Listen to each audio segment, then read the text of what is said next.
Hello, good morning. It is so good to see you right here on the show. I hope that you're well. I hope you're ready for the week.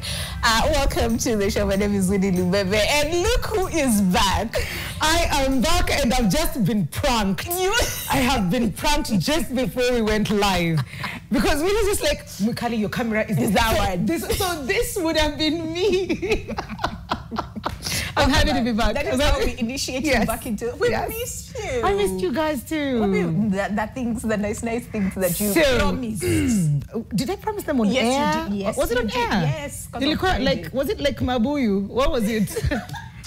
Or Achari? What was it? Those ones. Those ones? Okay. The good stuff. Okay. The good stuff. Okay, yeah. I got you. But it's so good to see you. You look well rested. I am well rested and happy to be well back. Rested, yeah. And the conversation that we're having today is even more exciting to come back to. Let me tell you. Yeah. Let me tell you. I saw this topic and I was like, Mabel Acheng, our producer. What do you know about us? What do you know? Because this topic feels very personal. Very personal. It's something that I personally have struggled with. Yes, we were even discussing it in the morning, and we're just like, yes, yes. But then the thing that I'm happy that we realized that it's not as bad as it used to be. Yeah. So we're still there, but yeah. We're getting better. We're getting better. Yes. And in case you're asking yourself, what is this you guys are struggling with or used to struggle with? Yeah. Well, we're talking about imposter syndrome. Okay. And we're looking at behind the mask, and we want to unpack anything and everything about imposter syndrome, and also then how do you overcome it, because I'm pretty sure a lot of people either struggle with and don't know, or struggle with and know, but then don't know how to get out of it. Yes. And it could be a thing of, you know, probably my background. I can always, there's always someone better. Like I can never outdo my brother because, you know, Nico too hapa. So I always play humble. Nico, when people say, you know, you've got a lot more in you. Yeah. I'm like, what do you mean, guys? A lot where? Me? Yeah, so there are many different facets to this. And we were just talking about the other facet to this where you don't look like you have it. Yeah, and people are like, you? Yeah, like you don't. You. Like, when you come confident. We'll unpack all of that, okay? And also again, because our guests today, these are the people that we need to be talking to, every single day, because they will help us understand how do we move past, you know, imposter syndrome and just live our lives as happy, as successful, as thriving as we can be, okay? So it's going to be an amazing show. You need to stick around until the end. But at the same time, we have a question. Yes, we do. Swali la siku. Swali la leo ni rahisi sana, lakini si rahisi. What's the biggest win you've downplayed because you didn't feel like you earned it, and why? Please share, and let's change that today. What's the biggest win you've downplayed because you didn't feel like you earned it, and why? Please share, and let's change that today. Let me tell you, I was thinking about it. I'm like, oh, I think there's several. There are many, but then I'm like, you can't, you can't. But hey, we want to hear yours, okay? And you know the rule by now. At NTV Kenya across all board is how you can reach us on our social media platforms at It's Lubembe_Winnie. I said it again. No, at Lubembe_Winnie. Let's just change yours. And It's Mikali Mary. Let's just change yours. Let's change it at this point, because we can't, okay? Or use our WhatsApp number 011-2500-400, or better yet, give us a call because we are live. So you can call in anytime and tell us what is that win that you downplayed because you didn't think you earned it, okay? So we'll look at your feedback as we continue with the conversation. But as per usual, tunaanza na wapi? I miss doing that with you. I miss every time I do this. I'm like, I hope you live this side. Okay. To introduce our guest, on our immediate left, we have Cleo Panjiro, who is a counseling psychologist, joining us this morning. Karibu sana. How are you doing? I'm fine. You look very calm, and then I was thinking, well, madness here. And you're very calm. Thank is you. that like a psychologist thing? Like you're able to just like calm down. You have to. I'm already thinking of the whole session. Yes. I'm already contemplating because you know it is scientific. Now from my side is I know there are already people eagerly waiting. Yes. What am I having an imposter syndrome? Yeah. Then the next thing, where did all this come from? Yes. The last one, what do I do? What do I do? Now, yes. when they come to me, what do I do? Yes. How do I support people? Yes. You're already in it. So I'm already I'm going through it. Yeah. That's why the calmness. Yeah. Yes. Really good to see you and good to have you on the show. We also have Gloria Chebet. She is a self-mastery coach. Let me tell you, she said today nimevaa heels. Yeah. Kwa hivyo mambo ni nini? Mambo ni nini? Mambo ni nini? Like we are not blinking, you winking. So good. Thank you. Yeah, like Mick said, today we're not winking. Because you're... Yeah, you got it. You got it. Listen, girl, that part of me will always come alive. Yeah? When the thing try. comes to show, Try today. I will try my best to put more decorum. Yeah, just the way you dress. You look so lovely. I'll try. Yeah, you look so lovely. That's so good to see. Thank you. And also joining us on Zoom, we have Miriam Rhodes, who's a mindset and mental fitness coach. Good to see you, Miriam. How are you? How are you doing? How is the coast? Oh, Miriam. Okay. She's... okay, fine.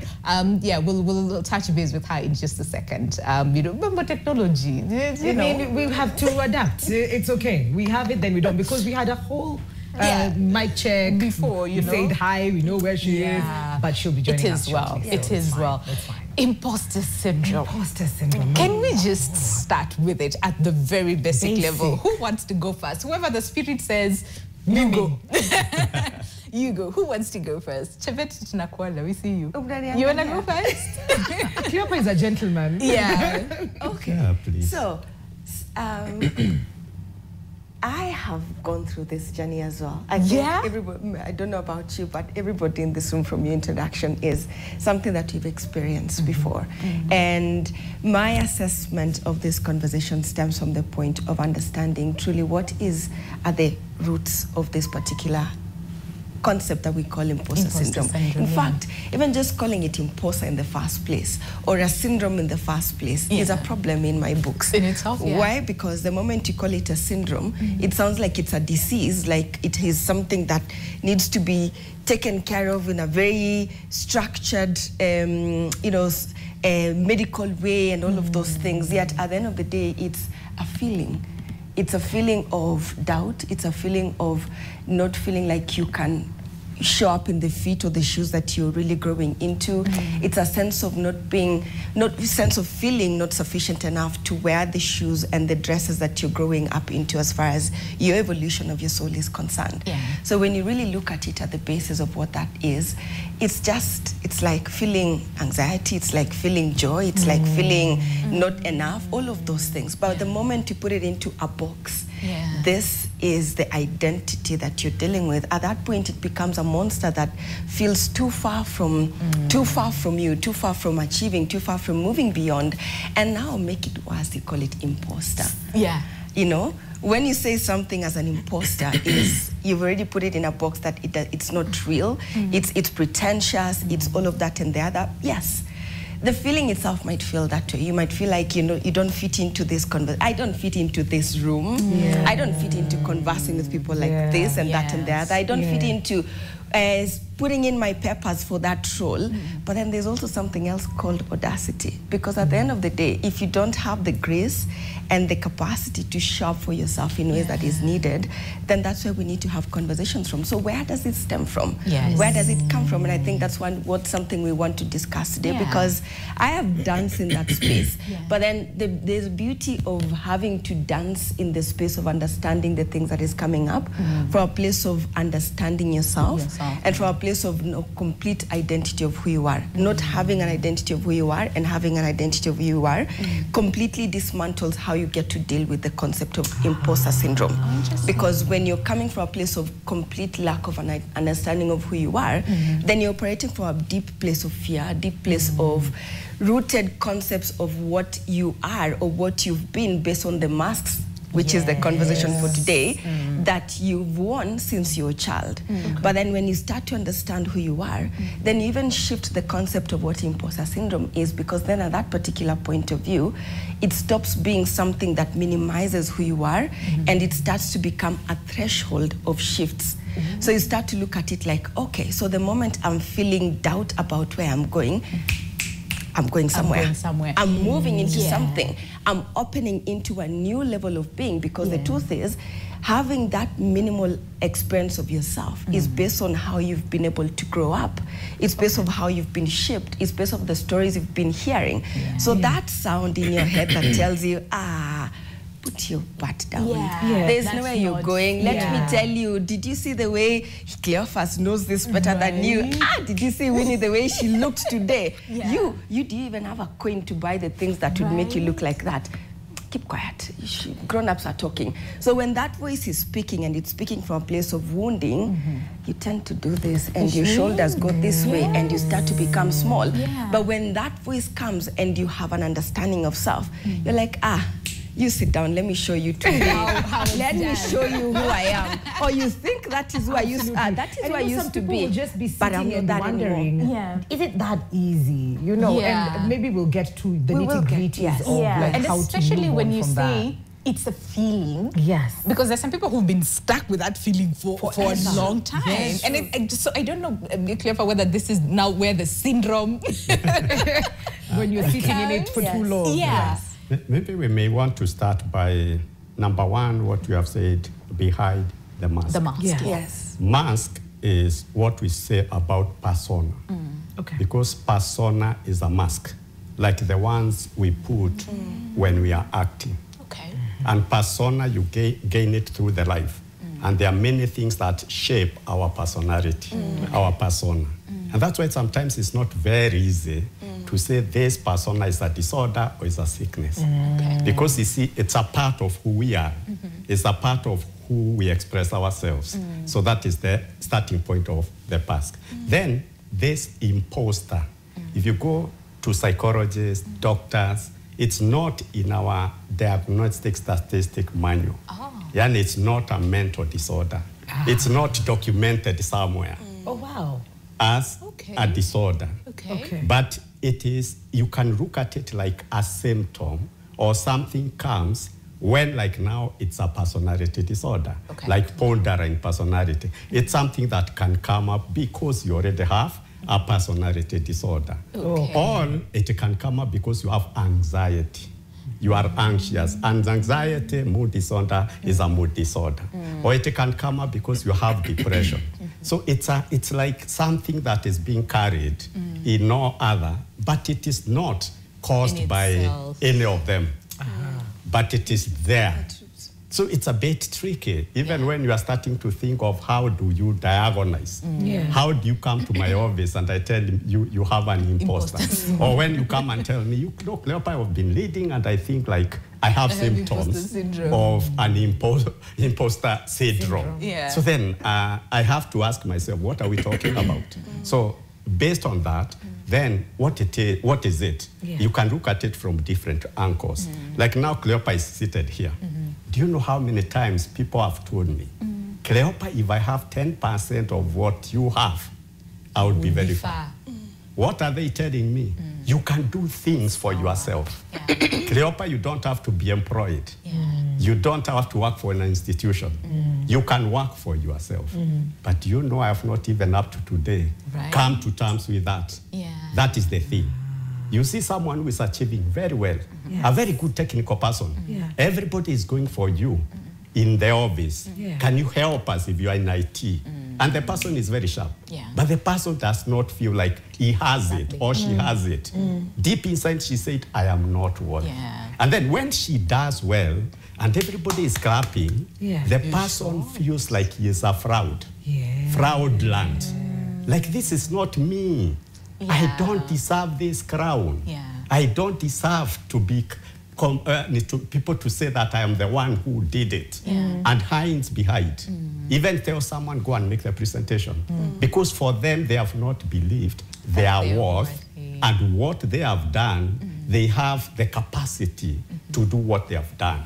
And so deep inside, they feel like they are cheating. Like other people needs to be given their proud, not them. So it is so deep. Cleopa, una inject,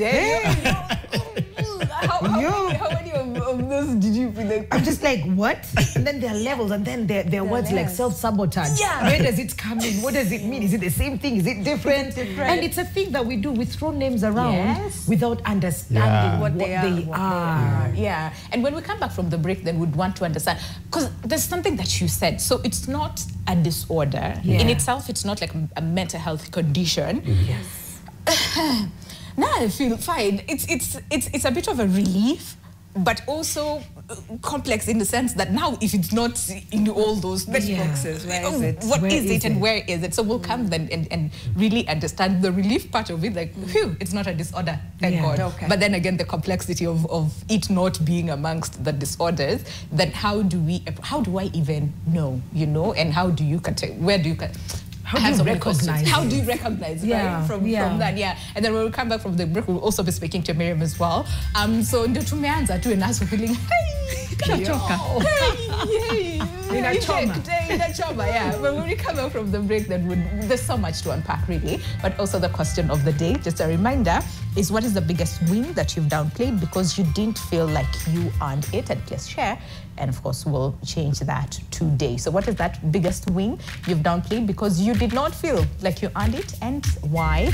Please share, and then let's change that today, okay? So there's so much to come on the other side. Please do stay with us. Welcome back to the show. It's Mindful Monday, and today we are going behind the mask, and we are unpacking imposter syndrome, what it's all about, and you know, again, the biggest question is then how do we move, you know, past it? And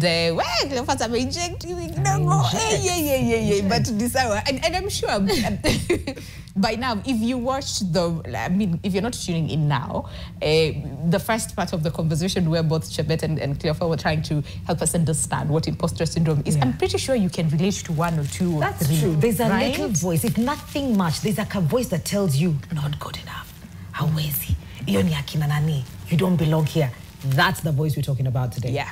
Yep. That's the one. The one, the silent one that comes and you try to silence them and then they're like, I am here. Your stage, you sure. We're going to win your same stage. You know? Yeah, all that. But yes, the question that we're asking you this morning is very simple, but also needs a lot of introspection. And that is, what is the biggest win you've downplayed because you did not feel like you earned it, and why? And we're saying, please share and let's change that today. And we have Miriam joining us now via Zoom, all the way in Malindi. Miriam, good morning. It's good to see you. Look at you.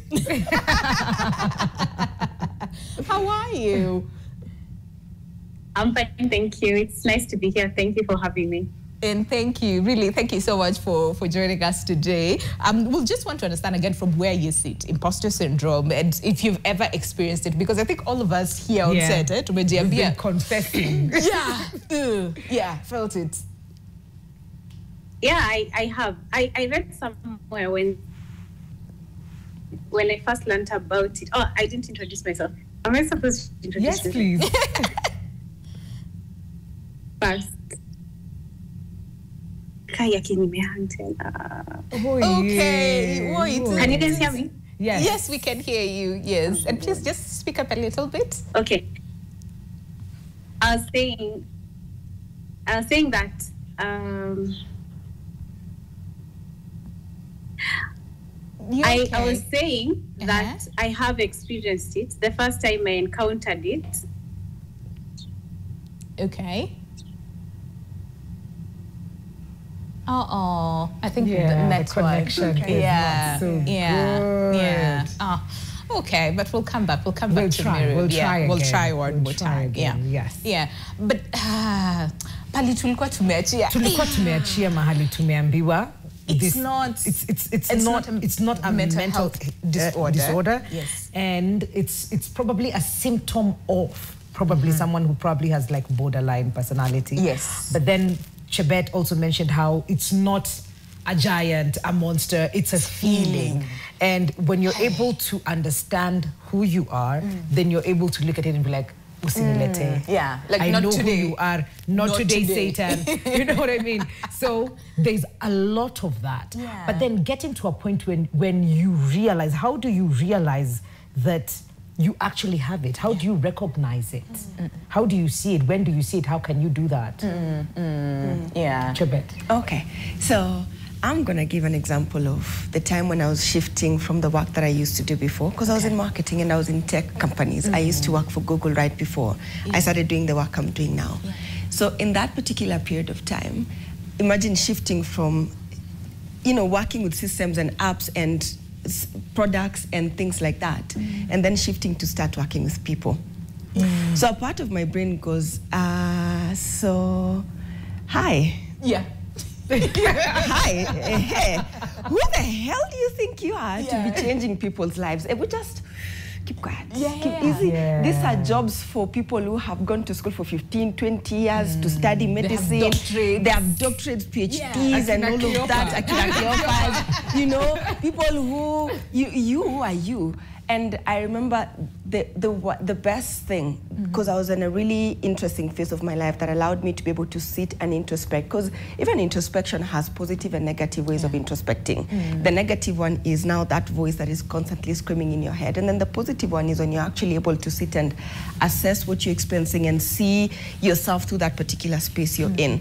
So my brain would go crazy, and the only thing I would be like, you know what? You're actually right. You're right, because who the hell do you think I am, Chebet? But this is also an opportunity for me to prove to myself who I am. And the best ways for me to do that was, first I go get certified, I go to school. Then I start to look for proofs of, did I manage to actually achieve the things that I say that I have capacity to do or not? So I go back into my own history, my mind, and I'm like, okay, so what are the chances that I've actually been able to do this in my past, so that I can have proof of, there's this that I've been able to do, and then there's also this that you're screaming in my head that I haven't. So I can start to minimize that voice by actually showing it the proof of the things that I've been able to achieve. But how do you know that you have it? Any single human being who's gone through life as, I'll give examples of people who probably be hit about this, and maybe Cleophas can also fine tune on this, is people coming from minority groups, people coming, in fact, when they started studying imposter syndrome as a word, they started studying it through women, high achieving women, for example. And if you look at the way this world we've lived in, women have been minimized in the way we show up in our world for so long, and it's because of the way the systems operate. It's not it's a problem because men do this and that and that. It's just the way the system has been set up that has been minimizing the achievements of women through history for a very long time. So, coming from your firstborn coming from whatever family, single mother, or coming from a poor background, all of these things. So you have to break the glass surrounding that you're grown into bigger spaces, into bigger shoes.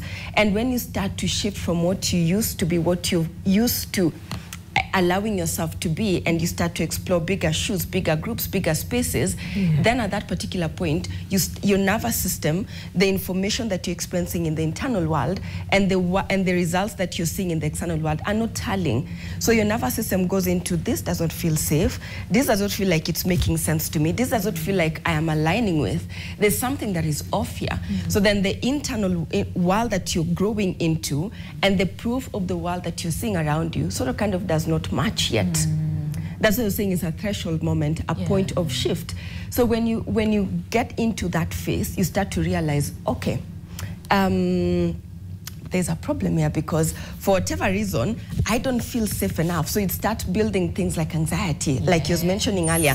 So it starts to get into spaces where, like, okay, I don't know what is going on, something is off. Or your voice even I have a friend who, when she gets into spaces to speak or to show up in certain rooms, her voice shuts down. And it's all signs and symptoms of high functioning anxiety and things like that.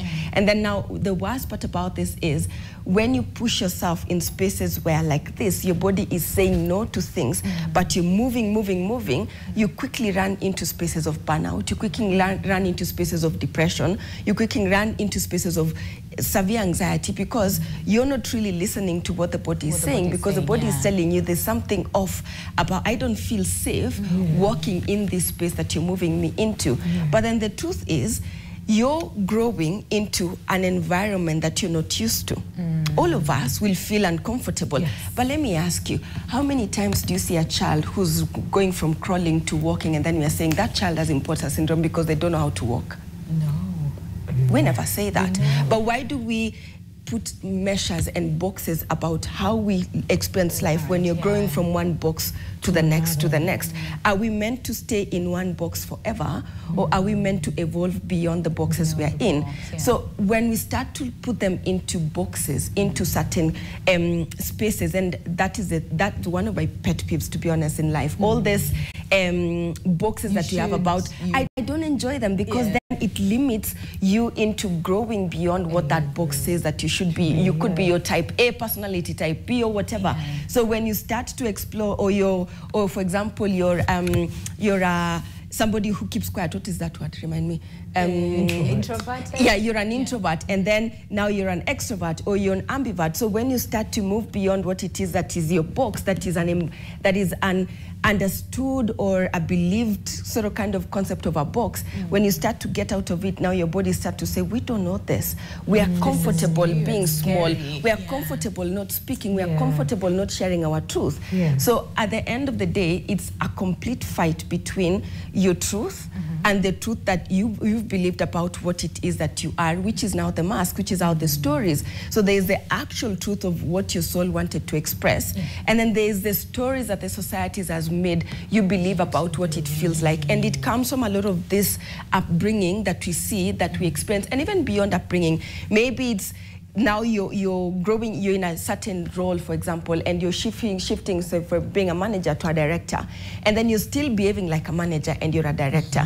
So instead of walking into the director's shoes, you're there micromanaging people, you're there making sure people showed up in the office on time, yet you're meant to be building structures. Because sorry, Shabet, the thing is, so then how do we distinguish between, oh, this is like anxiety, or, oh, this is what you're talking about, borderline, what was that? Personality. Like, how do we distinguish that? Because remember, like we said, it's not categorized as mental health condition. And then you're telling us, listen, it's a feeling, and some people are stuck with, like, how do we distinguish that? I think that is where then we need you guys as experts. But let's talk to Miriam a little bit, because she said, but now she's joining us on call. Miriam, you were talking about how you experienced it as a person, and then Cleopa will come to you then to talk us through what that looks like, because Tibet has also just explained what she went through as well. So yeah, Miriam, can we hear your story? How did you experience it? What was it like? I'm so sorry about the inconveniences. It is okay. Yeah. So my first encounter with it, I didn't even know what it was. I'm an advocate of the High Court of Kenya, non-practice. And that was one of the reasons. This imposter syndrome is actually one of the reasons why I'm practicing law. So it has actually had a significant impact in my career. So when I was checking that up, I just kept feeling all these symptoms that they were talking about, self-doubt, that small voice, you're not enough, I need to be perfect, I had a lot of anxiety and panic attacks, and I didn't understand. So this is way back when I was early 20s. So I Googled it, and it surprised me that imposter syndrome is more in women than in men. I don't know whether that has been discussed, or maybe someone can expand on that, but I think that's very interesting. And it's high achieving women that find that they get imposter syndrome more. But at least I felt and I've had to work on all these those voices, those things to believe. Until now, being invited to this has shown that maybe I have risen to the level where I've sort of overcome it. So, yes. Yeah. Well, excuse me. Would want to understand then how were you able to work through it, you know, because even you just saying, hey, listen, even to be invited to do this interview, that's like it's a big deal. It's a big deal. And I think she also mentions, you know, having panic attacks, and for the longest time, I thought those like are white things, like, you know, white people. White people think, white people problem, like it was just in the movies, in books. But you know, having experienced like a panic attack in real life, I was just like, what was that? I didn't even know what it was until you're told, oh, that's true. Oh, yeah, that was the thing. Panic attack. So it would be interesting to understand like how the journey of healing from that, and understanding who you are and where you want to go, and the fact that you're the one holding yourself back. How was that journey for you? So coincidentally, or advertently, I found myself in coaching. Okay. So it wasn't something that I didn't even know what coaching was. Therapy and counseling was for people, according to the beliefs then, was for crazy people. So that wasn't what I think. So I found myself in life coaching, and that's when I started practicing it. But I was also coached. I've gone through a couple of programs until I finally chanced on the coaching that I'm working on now, which had to go through the coaching itself. It's called Positive Intelligence. Mm-hmm. And what I liked about that specific one was that it went to the root cause of why I was having the feelings that I was having, the self-doubt. And for them, they package it as self-sabotaging patterns. Mm-hmm. So the patterns of the voices, the limiting beliefs, those voices, they classify them into 9 self-sabotaging patterns. Mm-hmm. And some of them are like people-pleasing, perfectionism, having a avoider pattern where you avoid unpleasant work or unpleasant things. So going through that and understanding, there's something that is the root cause of this my problem, and going through coaching for over 7 years. 7 years I've just done. Wow. Is when I can confidently see the patterns now, identify when that voice comes. I can tell this is a self-sabotaging voice, and how to frame it. How Madam Tebet was saying, you reframe or you change the perspective, then you see it differently. So the panic attack will still come, but once you catch it, you're aware enough you can reframe it to a different voice. That's what I have practiced using now mental.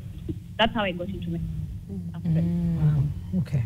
Wow. Okay. And Clever, let's bring you in this case, because she talked about some of the things that she experienced.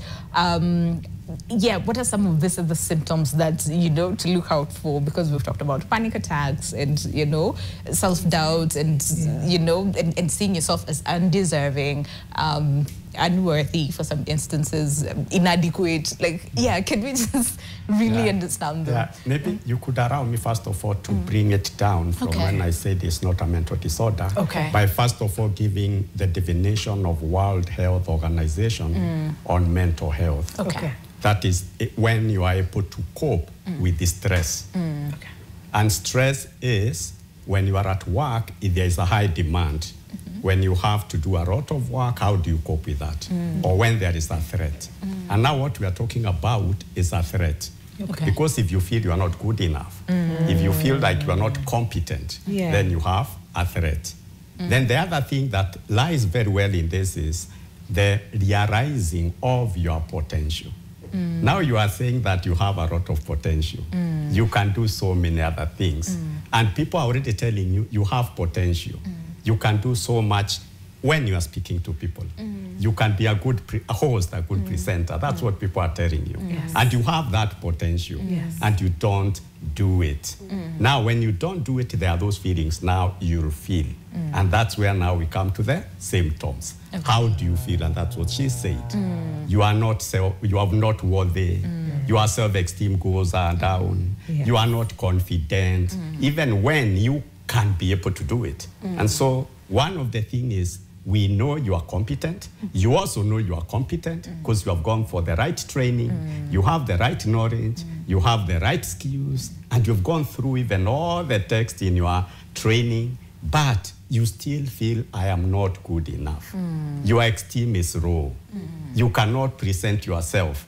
Like you see, you are told by people, can you become a chairperson or a chair lady of our group? Run away. And you are running away. Winnie ndio atakuwa chair. Already have a name. Yeah, even in the family, you are told when the guests come, you are the ones who will pray for us. You are the one who will welcome the guests. Yet the family members knows you are gifted. They know that you have gone through the relevant training and you are the person who can do it. So it starts even from the community level, from the family level. Then it comes now to work. So when we are talking about this, we are talking to everyone. So if we have to look at it, you can be able to be healthy now mentally. And mental health means that you are able to realize now that potential. But you can now, when we are talking of supporting, when we are talking of anxiety, when we are talking of depression, feeling low, when we are talking of a mentor, that is, you are telling yourself all the time that I'm not good enough, I'm not good enough. So immediately you face a challenge, what comes to mind is I'm not good enough. And so those are the things that if you start asking yourself from morning up to this time, how many things have you said I can't do that? Plenty. People have already told you. Plenty. Everything that comes your way, you're facing Or someone congratulates you. You did very well. Your program is the best. Cleopa, you are the best. And then I'm asking myself, how on earth can I be? Or you keep saying, we try. Yes, yes. Yeah, but coming out with confidence and building that. But now it takes our process. But now the question is, where do all these things start from? Some of them, they start from when you are a baby. Your mother is breastfeeding you and tell you, don't look at me. Do you know the problems I'm facing from your father because of you? And the baby is getting that. Then you go to school. And then when other people are being told, congratulations, you have done well, very well, you have not even attained 80, but you are 78. And you are not anywhere. So those voices, then you come to the present world, where people are telling you on their face, you are not my type, like in relationships. Someone tells you on their face, you are not my type. So that comes into you. Or you go to a place of work. Your boss has got his or her own problems and brings it to you. And everything, even checking one for one, an email. Why did you do this? Why did you do this? Those kind of things. Yet, the bigger picture of what you can achieve, what you are good at, nobody is looking at that. So when you internalize that, because all these are the things that you internalize. Then you don't do what you are supposed to do. And that's why now your boss is looking at you and saying, you are good in this, you are good in this. At home, the people are saying that you can do this, you can do this. But when you are asked to do, you don't do it. So some of those things are the ones now will bring now, like what we are saying about anxiety. And it's important. That's why I said, let us start by differentiating. Because when we are talking about anxiety as a disorder, and it's about the fear of tomorrow. You are supposed to come for this interview and you don't sleep the whole night. What will I say? Will people... will I make a mistake? Will people look at me and say, Cleopa, why did you go there? So you don't even accept to come. Yet the world is waiting for you. Because like right now we are in a crisis because mental health, suicide cases, marital problems. There is so much happening around us. And we need experts, people who are coaches, people like Cleopa, to come and create awareness, to educate the people, so that people, they know they are still competent. Even that Mama Mboga there, she's already doing her best. She's waking up in the morning, and she's making even 10K. But just because she's not wearing wig and everything, and she's feeling like...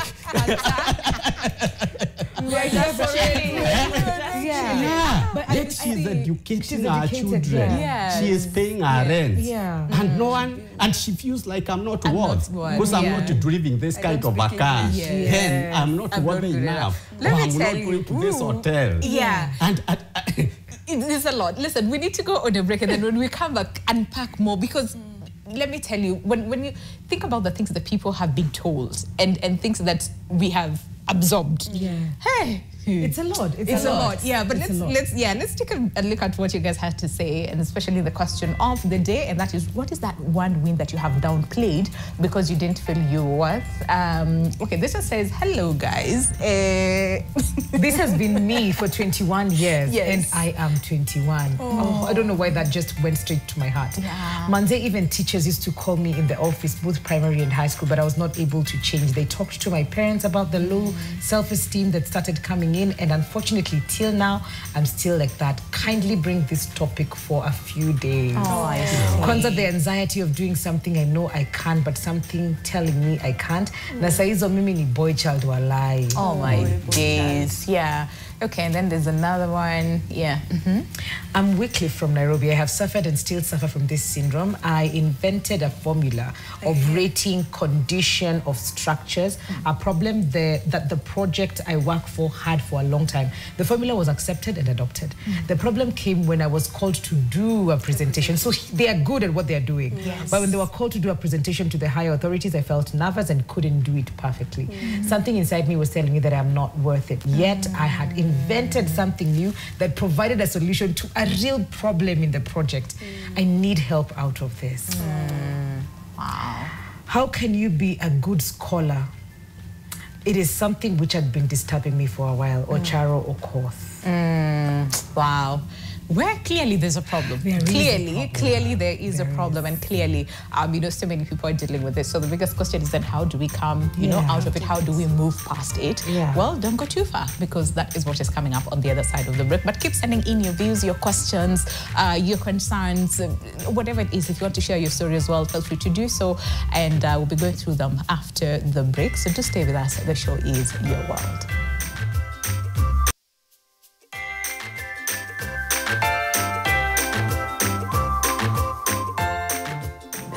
Welcome back to the show. Officially 11, second hour of the show, and today it's all about imposter syndrome. We're going behind the mask and looking at who is this person who is behind this mask, and the biggest question is then, how do we come out of it, okay, when it comes to imposter syndrome? And hey, we're learning. We're learning a lot. And I think I was thinking about this during the break. How, when you have imposter, so first of all, it's clear that sometimes it's coming from somewhere. It's not just like you know. And so I don't know if it's the same thing or it's different. Where probably imposter syndrome manifests in a way of, if I'm not feeling good enough, then I'm actively getting to the next level. I'm working hard. It's never. Is that perfectionism? What is that? And how does it relate to, and is it such a bad thing if I am just scaling the heights of getting better and better because I don't feel good enough? Can we have Miriam answer that? Yes. Miriam is joining us on call. Miriam? Yeah. It's funny to say that. That's true. Because one of the parts is called stickler. You know those people who are perfection, like some account, wanafanya kitu with no mistake. So the voice in their head is like, you must be perfect or they will see that you're a fraud. So you ensure everything is. So they end up overworked. They end up getting to have an image that's positive, so they pretend in front of their friends. They don't become answerable because they don't want to be found out. Yes, you'll see overperforming in their office, which leads to burnout. For me, it was ulcer. I developed severe because I would overwork because I needed to perfect everything. So perfection is not actually a positive thing. So I will do a good job, but on the other hand, my health is, my mental and physical health is suffering. So my boss is like, you're overstaying, but on the nobody is actually asking how is my health, actually what happened. So it happens like that. So it's like that you spotted that pattern. Okay. You know how many people walk around saying, you know me, I'm a perfectionist. It's like it's a good thing. It is not. We'll be told. It is not a good thing. It's not. Or probably find yourself in situations where you don't, like people pleasing. Yes. Say you do not want to go somewhere and your friends are like, can we go? You're like, okay. You know very well you don't want to I don't want to ruffle feathers. Right. So but you do not want to, oh my days, or being an avoidant.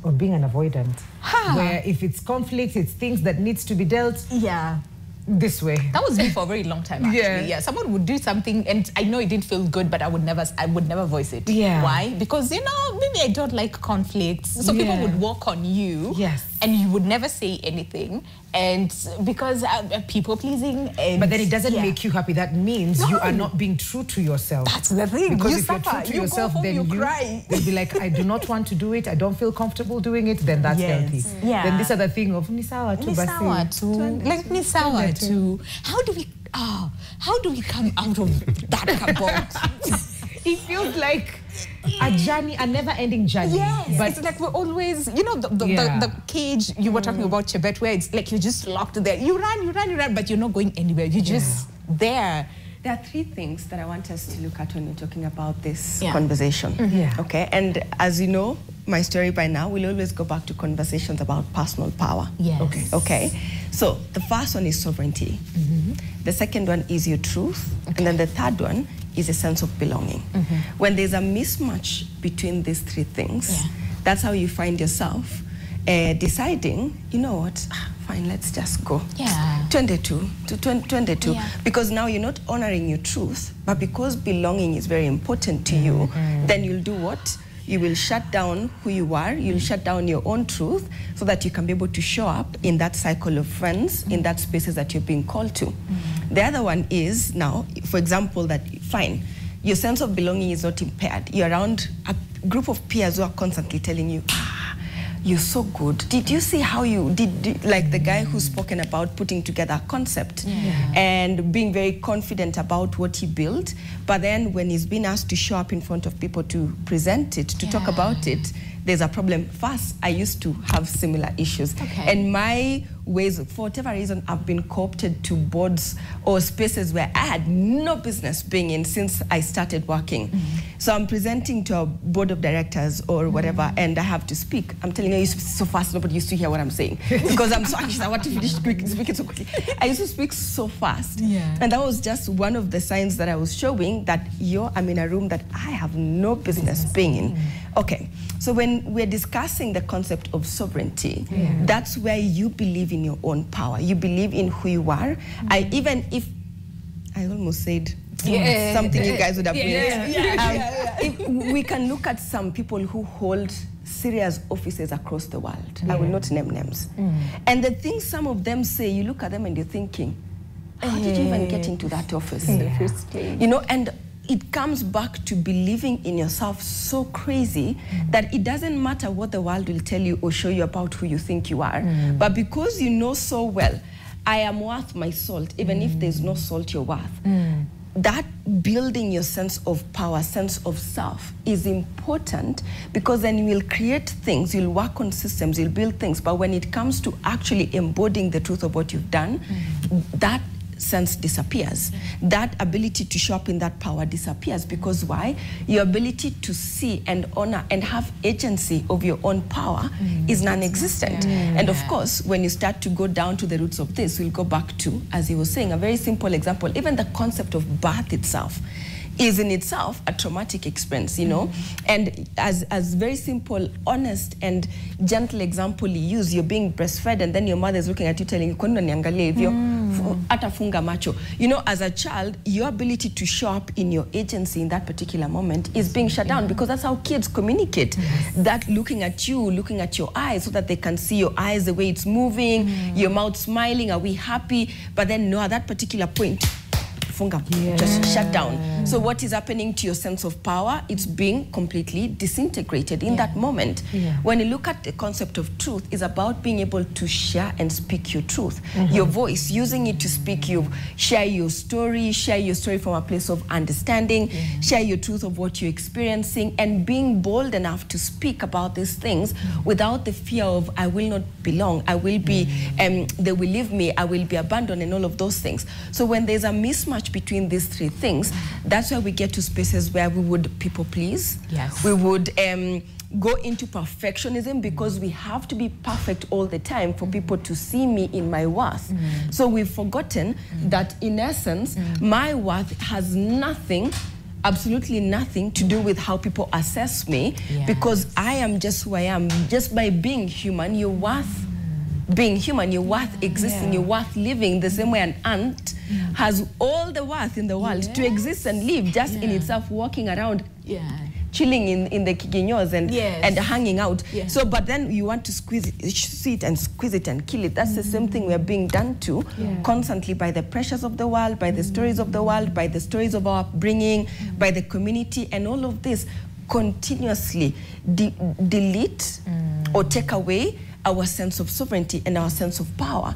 So when we don't have an embodied sense of power, when we've given it out, I was engaging a really high-performing client the other day.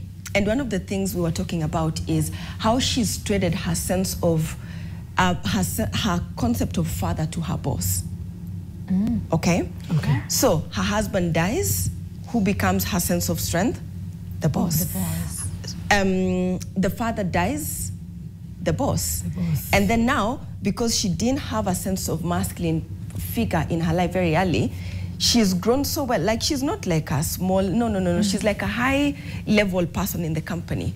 So at the end of the day, when we were sitting and speaking, she has such issues, there's such issues between her and the boss constantly going on.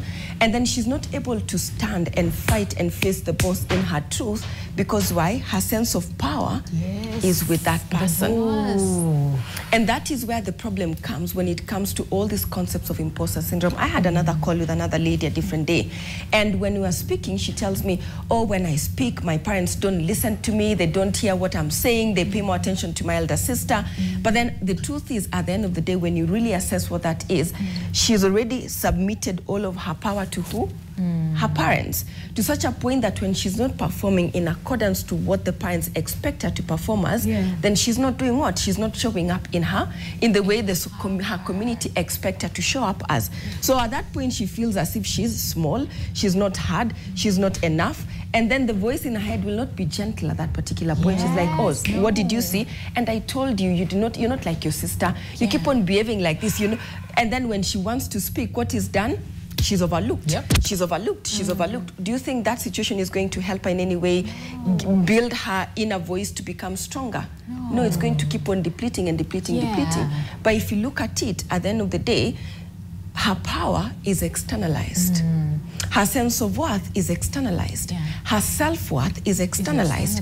It's based on what the community will tell me who I am. That's how I will believe who I am. So, but to fix this, which is what the question is now, is understanding, where does my power sit?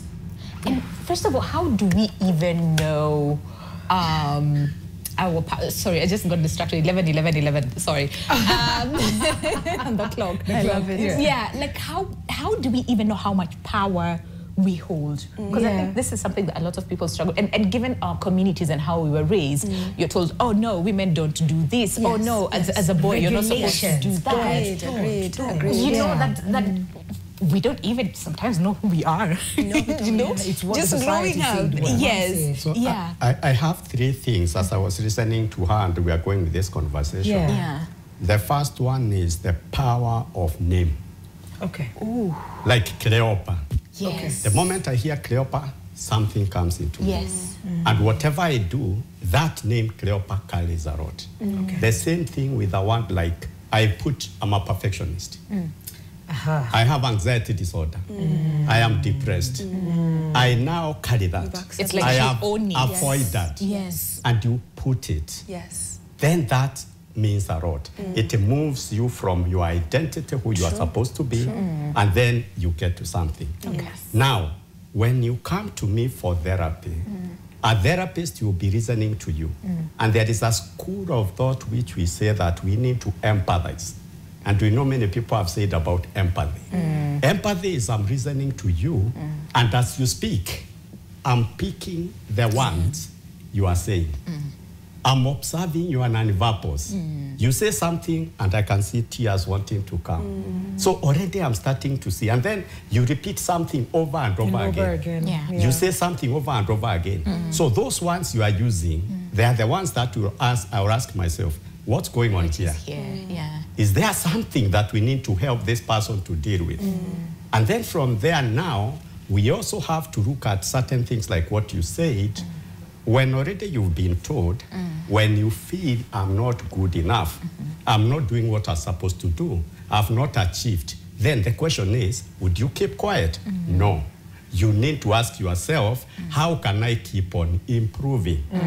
Then again, is it a bad thing to be perfect? To have a nice house, to clean the house well, to put the utensils in good order? That's a good thing. Then when does it become something you need to be concerned about? The same thing on how you appear in front of people.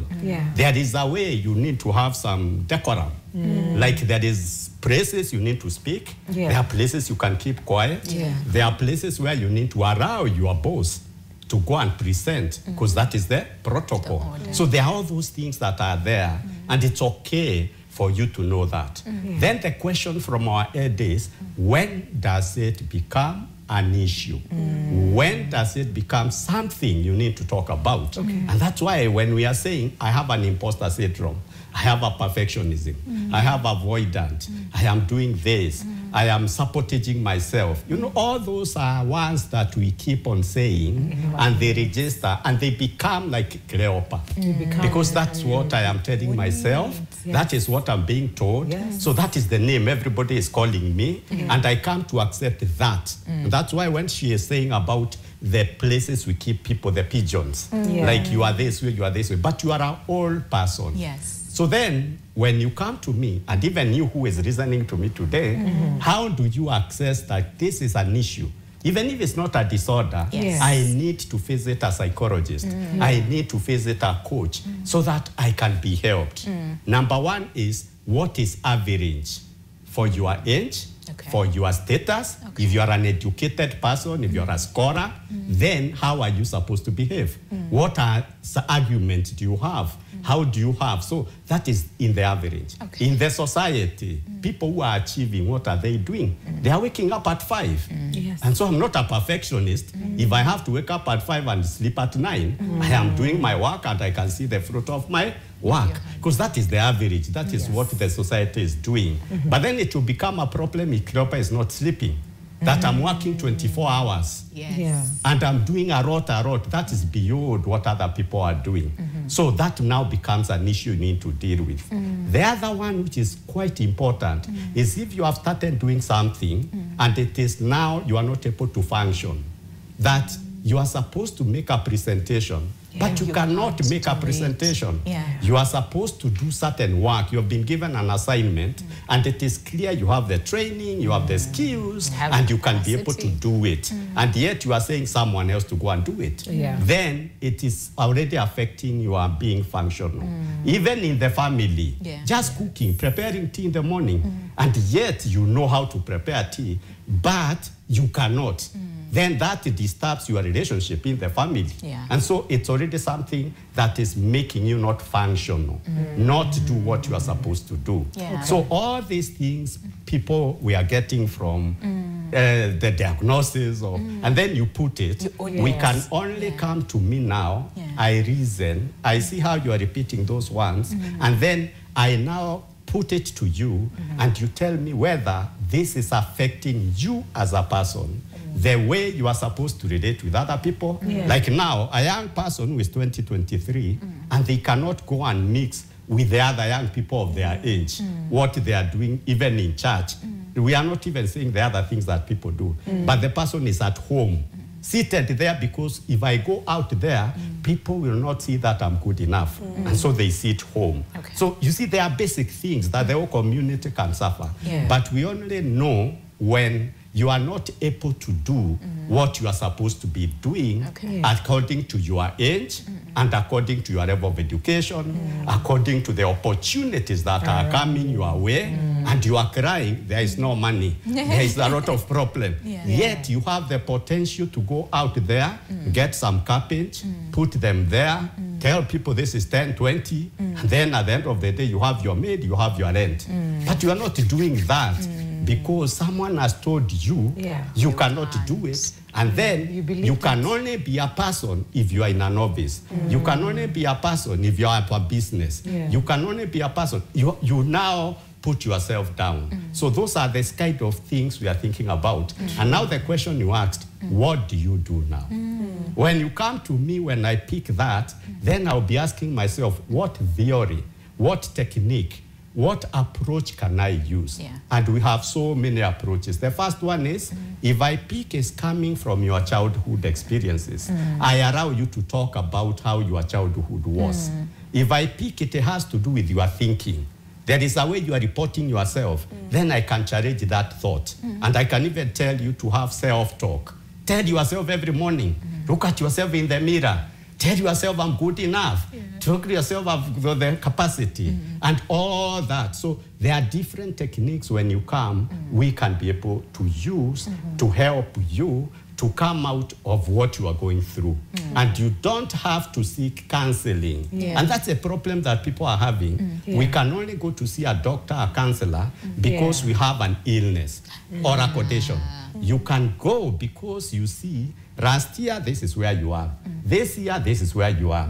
You don't even have people ask you, where would you like to be in the next 5 years? You don't have an idea because you are not focusing on your potential. But then what then can these individuals do? Say, for example, the gentleman who just said, I have solved a big, major problem on this project, and it's working. The problem is solved. But being able to make that presentation, and like you said, you don't probably have to go for counseling and all of that, but then what are some of the tangible things, basic things that ukiwa nyumbani, you can start to do by yourself to be able to walk that journey, to be able to build your confidence, to negate all these thoughts probably that you've been thinking about as you grow up?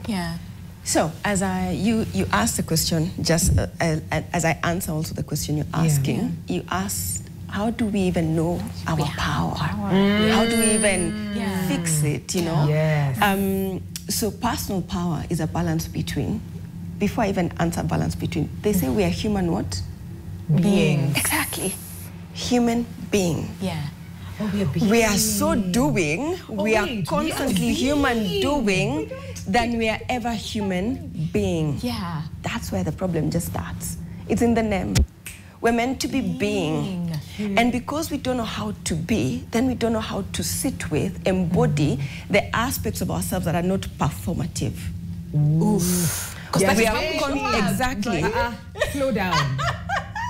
That is how we should, like, to the world is performing. Exactly. We're always performing. And it's the culture we live in. It's in the culture we live in. The culture we live in supports, promotes, what are the other words? Just encourages doing than there is being. And when you learn to sit in the beingness of things, that's when you start to actually recognize your effort. You start to recognize the work you're doing. You start to embody the things you're doing. You start to feel comfortable in your success. Because unless you allow yourself your circle of confidence or your window of tolerance, unless you allow yourself to widen that space where you can sit in the space of comfort, sit in the space of success, you'll always just be wanting to meet that next target, and it will become so impossible to actually recognize, you know what, I've actually done this much. I can say, congratulations, Chebet. This is good. I have a client, and I used to be this client.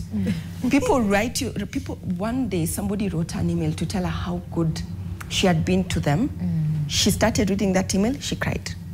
She started reading it again, she cried. She took 2 or 3 weeks to even process what was sitting to receive that email. So what exactly is the challenge between our ability to do and be is because we don't have a balance between how we show up in our masculine and feminine power. So because we don't have this balance, we are constantly actively achieving, moving, doing things to try and prove to ourselves that you're worth being human. And yet it should be the other way around. It should be the other way around. It's from the state of being that you should be able to do, and not from the state of doing that you should be able to be. Now, the goal here is to find a balance between these two aspects. So how do we find the balance between those two aspects? It starts, and I love the way he said that he listens and notices, where is the root of this person's issue? Is it childhood? Is it belief system? Is it the state of, there's something you said when you're starting earlier, that there's somebody who's so wise, but then their heart is closed. I don't see in my books how somebody can be wise and have a closed heart. Because that's the other state. Unless your heart is open, the concept of wisdom is not embodied. That's intellectualized. It's an intellectualized understanding of concepts, but it's not an embodied understanding of things.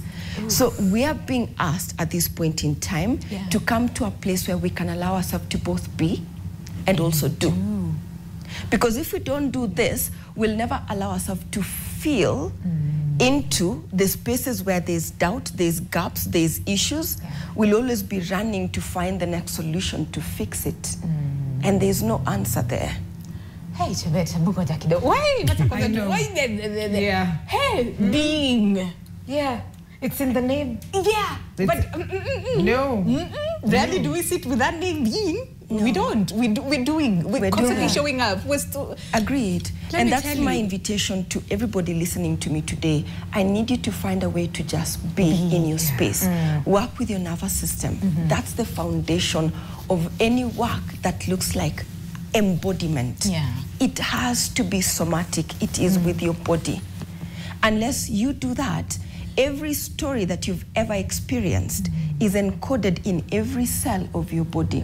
So you might achieve, because our brains are geared towards problem solving. So if you're in a space of aeronautic engineering, for example, and you need to figure out the calculation to enable this, the turbulence of this flight to sit, you will do that math very well, because that is how you survive. In that space is where you survive. But when you have to come speak about that survival, you shut down, because we don't have that capacity. Wow. Can you look at what people are saying? I hope you're getting this. I hope you're really getting this, okay? But let's see what people are saying on our WhatsApp number before we go on a break. Wow, this one, this is a question on how do you become a scholar, yeah? And then they continue to say, I have seen a lot of messes being done in many lecturing halls by the so-called academic scholars. The question that begs an answer is, how can one be a good thinking crop in the intellectual lingo so that his work can be seen in a positive way? The way his or her students respond to the contemporary issues of the day. Okay. Hello, everyone. Really insightful topic. Can imposter syndrome lead to pathological lying? Ooh, it would. Good question. It would. Despite being a trained teacher, I struggle with self-doubt and lack confidence. I find it hard to speak up in groups, often staying quiet even when I have strong opinions or concerns. It's even hard to stand out for myself when I'm wronged. This is a trained teacher, trained to teach in front of students. And thank you so much. Pep talk, great. Right? Okay, message is home. I think we really needed to hear that. We needed to hear that. And then I've seen one here on X. This is Maggie Monge, who says, imposter syndrome is the voice of self-doubt. It's a liar that tells you that you're not good enough. What we were talking about. Can we take a break on that note and just... okay, and then when we come back. But I wonder, Miriam, how much of this are you like, yeah, because I know you have a lot to say, before we go on a break. There is a lot. There's a lot. Yeah. I keep hearing so many things, and I'm like, this is it. This is it, the nail on the head. And I think I had a lot. I don't know whether you'll allow me to say after the break, but before we go, I really emphasize that people, I don't know whether Mr. Cleopa said we shouldn't do therapy, because for me, I think everyone should find, should take up therapy. And it's not talking to your friends. I need to emphasize that. It's not talking to your friends. That's not therapy. Sorry, we're struggling a little bit. I don't know whether you need to speak up or maybe, I don't know now. Yes, better, way better. Welcome back. I was on loudspeaker. I'm saying I don't know whether I misheard Mr. Cleopa, but I think before we go on a break, the one thing I want to leave everyone with is they should get a therapist or a coach, because you can't see your own blind spots. Some of these things we are talking about are blind spots, whether it's from your childhood or from your mindset or from, it's a blind spot that you have. That's the only way you'll be able to know what to work on, what Shebet is saying. You won't know if you don't know. So you need someone. And I always meet people who say, I can talk to my friends. Sinitaenda nitoe mashida yangu kwa rafiki yangu atanisort. There's a reason these two are seated there, and they have been trained to do what they've been trained to do. The way to move forward, to balance, to be a human being is to actually seek help. That's fair. I mean, that's fair. Okay, let's take a break, and then when we come back, remember that a lot you said, it's a lot, eh? Yeah. We'll pick up from there and still, because there's one thing first of all, understand where the problem is and put in the work. But there's another to then stay on course. Yeah. Because your body will want to go back to what is familiar. What is safe. Yeah. Yes. So there's... how do we stay on course? How do we stay on course not to see relapse, okay? We'll also need to find that out after the break. So do stay with us. There's so much that we need to learn after the break. The show is Your World. Don't go anywhere. Did you just prank me again? No, I did not say prank. You pranked me. Welcome. I got pranked again. Oh, I am having fun. You are having fun. I missed you so much. Clearly. Nitakuarada. Welcome back, guys. Your World, Mindful Monday. We are going behind the mask. We're talking about imposter syndrome, and we've seen the different ways it manifests. Yeah, and a lot of people actually saying great insight, great conversation. It's because and it's also a beautiful thing that all our speakers have also experienced it, and they're sharing from a place of I know exactly what it feels like. We are not perfect, and that it's work in progress. It's a journey that you take. But Winnie, you asked a very important question.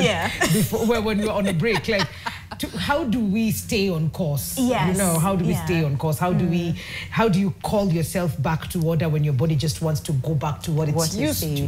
Where there's no conflict, there's no, I can just take my little corner and continue doing my thing. Right? Yeah. But before that, can we hear the a lot that Miriam had to say? Because we had to go on a break, and then and then now we'll come back and really understand how do we stay on course. Because for so many people, the concept about therapy or coaches is like, what if you know, so we're scared. We do not want to, because we just want to stay with the safe. But it's a lot, okay? But let's hear from Miriam, and then we come back to understanding how we stay on course. I think our therapists and coaches, it's okay because it's something that is a socialization. And I wonder what the Cleopa and Chebet will say about that. But it's a socialization and a stigma that runs, especially in Africa, about seeking this kind of help. And this is one of the things that we need to confront. Kwa sababu, people usually do something. Like you go to hospital when the pain of staying the same exceeds the pain of changing. One exceeds the other.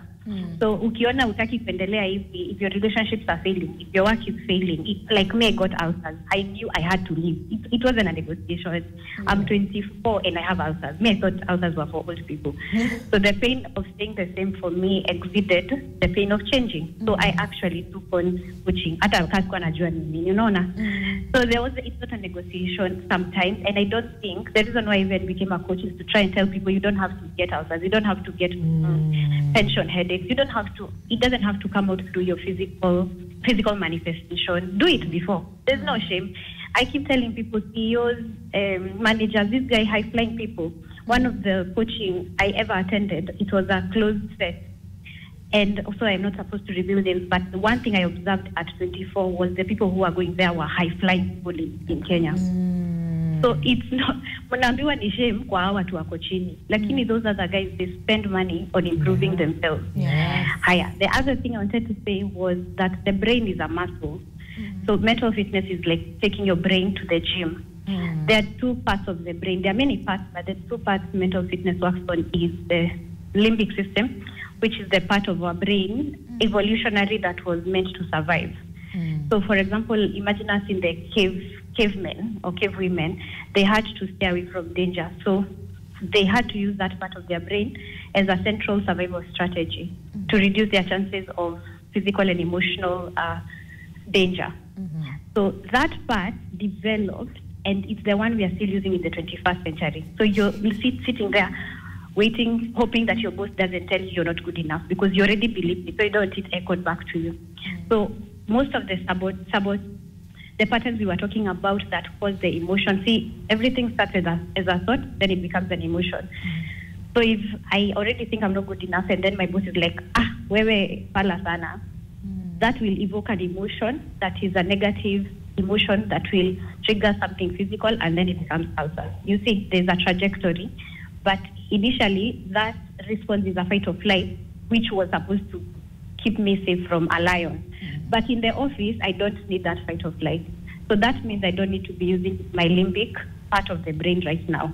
I'm not surviving. What am I surviving here? I'm supposed to be thriving, like Chebet said. So the part that we need to be using in the 21st century to be able to balance, to be able to be human beings and not human doings, is the prefrontal cortex. And it only develops at the age of 25. So young kids, before then, they're very impressionable, they can work on it. But after 25, Isha said, that is where you find it becomes harder and harder to break habits as you continue. So what you should do is start practicing that mind, that muscle. So you start training yourself to use the prefrontal cortex more than the limbic, the survival part. You start using the prefrontal, which is the seat of your imagination, your creativity, your intuition.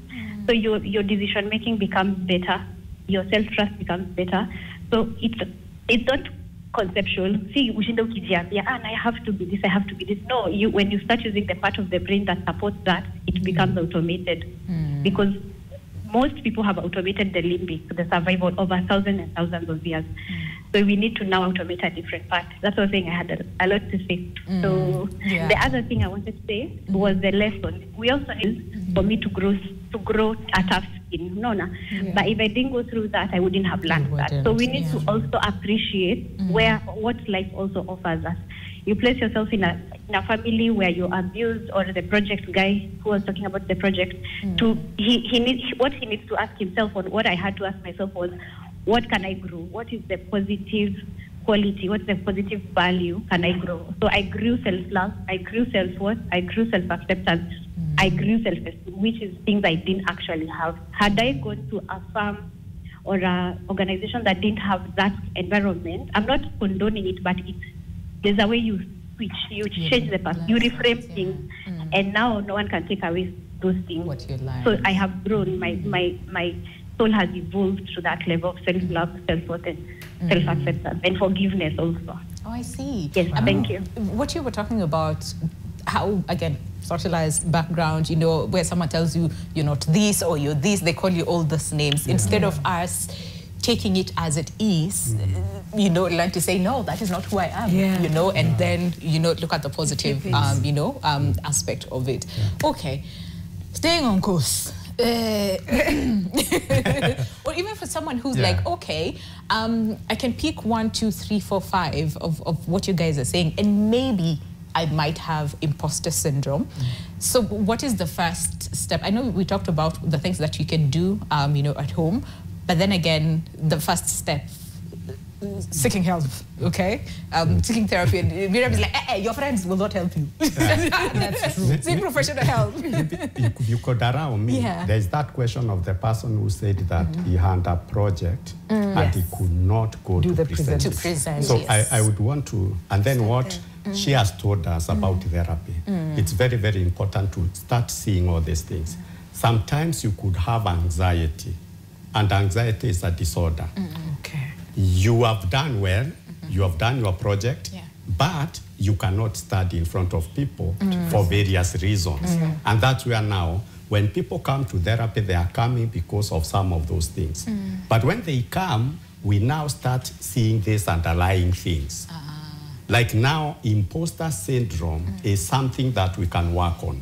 We can help someone to come out of it. If someone is not really having an anxiety disorder, is not having depression, is not having a mental, the way of thinking, that he cannot do certain things because he's unwell. Then when you come to coaching or you come for counseling, I pick, this is something that we can help you to do something. The first thing is, like what you said, if I recommend something, or you recommend something that you can do, so that tomorrow you'll appreciate your effort. And when people appreciate you, you can say, yes, even yourself, you can say, I've done well. This is me, this is good effort. Because that is what we're talking about. Then you don't see yourself like a fraud, like you are telling lies, like you are cheating, because it's you who did that work. And you are not saying that because of your raw self-worth, raw self-esteem, lack of confidence. That was planted to you when you are growing up. So already we have discovered where this is coming from. And we know it's not a disorder. You are not sick as such. But you are coming to therapy so that we can now help you and realize your potential, not because you are sick. If you are sick, then I come up with other techniques of helping you come out of anxiety. Other techniques that can help you come out of the way you think, because it's your thinking process that makes you not go and make the presentation. Because every time you have some thoughts that are coming saying, I'm not good enough, I'm not good enough, I'll go and make a mistake. Everybody will laugh at me. So that's why you are not going to make that presentation. So we keep pathology or being sick on one side. This other one of helping you to improve yourself. And all of us, we need that. That's why we need a mentor. Organizations that are investing, calling us. Like for me, I've done that for even international organizations, to come up with a program of mentorship, to come up with a program of coaching, which I was also trained by international trainers on how do you coach staff so that they can be able to do what they are able to do. And after they do it, they are able to come back and say, thank you, Cleopa, you've done well. Even when, before people tell you, you're already feeling, I'm good enough. Well. And when they tell you, they're almost affirming what already you know, that I'm good at this, and I can do it, and I've been doing it because I'm good at it. So if I realize you are having that, you are not able to tell yourself, I'm good enough. You are not supposed to give yourself to the service even of people, because you are always thinking, I'm not the best. Then if you start discussing and you say, I'm going to do self-talk, something like self-talk. Self-talk is what you tell yourself, Then if you do it for a number of days continuously, you know the challenge is people come for counseling for 1 week, for one session, and they feel, nimepata, and they don't come again. But you need to be prepared to invest if you have to become the best. I've worked with the people who have come even for 20 sessions, and some of them will pay upfront. They tell me, Cleopa, I'm ready to pay so that I am able to be motivated to come. And you know, we already have the potential. We can pay. Even we can pay for a coach. But because it's not a physical illness, it's something in the mind. Why pay? Why see a coach? Why see a therapist? Why pay for this service? But we are paying so that you can be able to move away from the things that are not keeping you going. Now, to answer your question, how do we? Wait, is it the same concept? How do we now maintain that pace? You have realized this is how I have been doing. And this one we are saying to everybody, this is how my life has been. And I am not doing well because I have this now imposter syndrome. Whenever I do well, I don't accept it. Whenever I'm told I do well, I don't accept it. Or I'm trying to be perfect always. Like what she said about burnout. You are stressed. You are putting a demand where there is no demand. You are seeing a threat where there is no threat. I'll lose my job. Yet you are the best the IT specialist. You are the best person who is bringing money to a company. But you can't see that. And so you are already not doing what you are supposed to do. Now, when you come for therapy and we just talk, and then you see that I will do self-talk. Or I will be doing mindfulness. Whatever it is we come up, then you have to do that continuously. And you have to do that like 27 days, and then you keep now going on and on. Whatever you discover, when you go to a coach and you are told, this is where you need to be, I liked what he says about doing and being human being. Now for me to self-aware and to be Cleopa, to be authentic, to be genuine, to be my real me, then there is something I need to do. And you cannot be that without doing something. Now what you discover you need to do, like from now as you're listening to me, do it continuously. Don't do it when you are going for therapy. Even after therapy, continue. Going in the evening and asking, what did I do very well in the evening? Journaling. And you reflect, today I did this and I did well. And gratitude. I'm happy because I've been able to do this. You know, there are so many other things you can keep on doing. And when you keep on doing them, you can keep on becoming better and better. And so you remove the imposter syndrome. Oh, interesting. You know what? I'm just curious. Where do we draw the line between arrogance and knowing self and knowing your abilities and knowing what you can do? Yeah. Take, for instance, say someone says, but you look so nice today. And then you say, I know. Some people will be like, they're very arrogant. No, I know I look good. I think it's their problem. You know? Yeah, so then how do we balance that? But then also, again, just to contribute to how do we stay on course? Okay. Yeah. So, oh my goodness, how do we stay on course? Yeah. The first step is acceptance. Okay. Accept that you have a problem. Okay. Accept that there's a challenge. And there's this concept, I don't know how clear of us will feel about this, but there's this concept I strongly believe. That what you've learned, you cannot unlearn. Yeah. I'll give examples. If you've ever been depressed, it doesn't go away. You learn to manage it very well. Okay. You learn to see the symptoms when they start to come up, and you realize that you're going downhill, and you pick yourself up.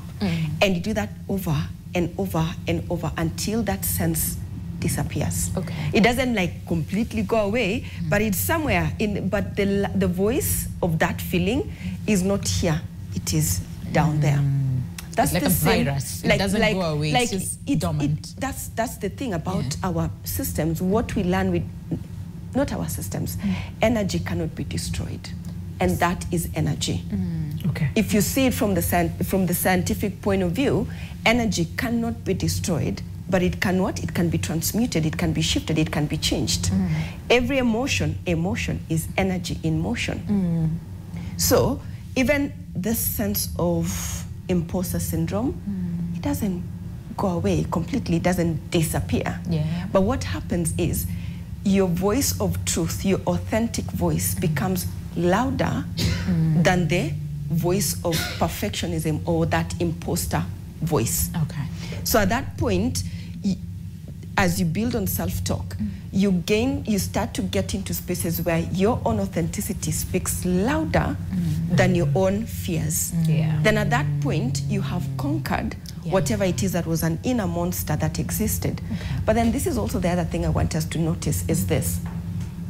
This voice, as beautifully as Miriam said it, there is nothing underneath the sun that is bad. It was all created by God.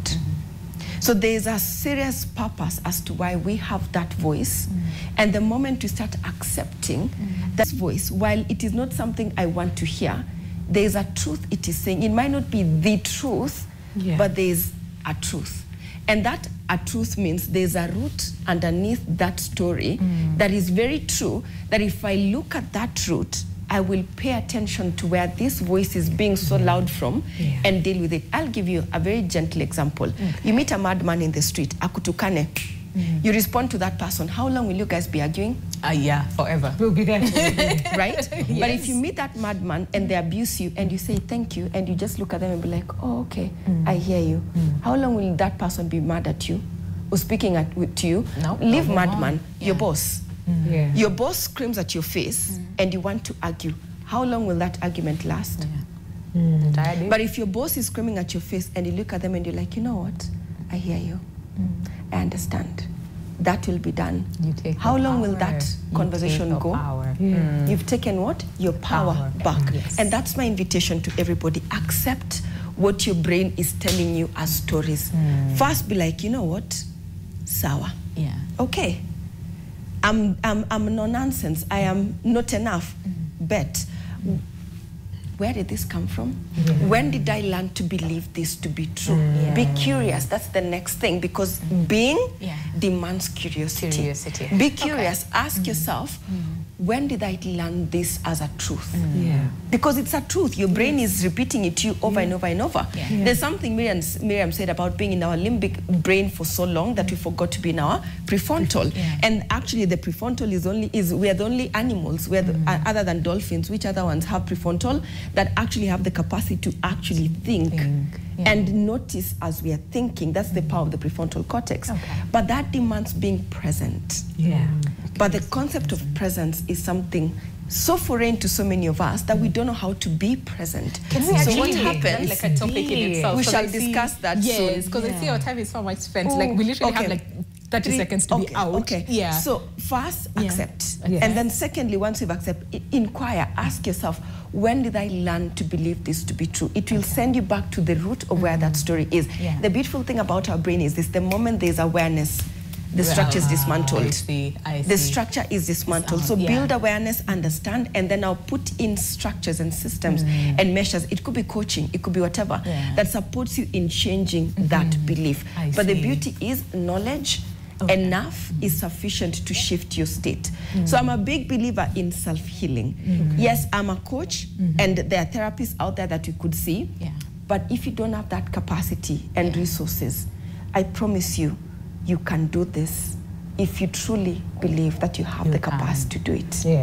Well said. Very well said, Chebet. Thank you so much. Miriam, hey, 20 seconds. And tell us a little bit about the assessment that I started and I was like, whoo, not ready to confront the Nini. Yeah, but tell us a little bit about the assessment in like 10 seconds if you can.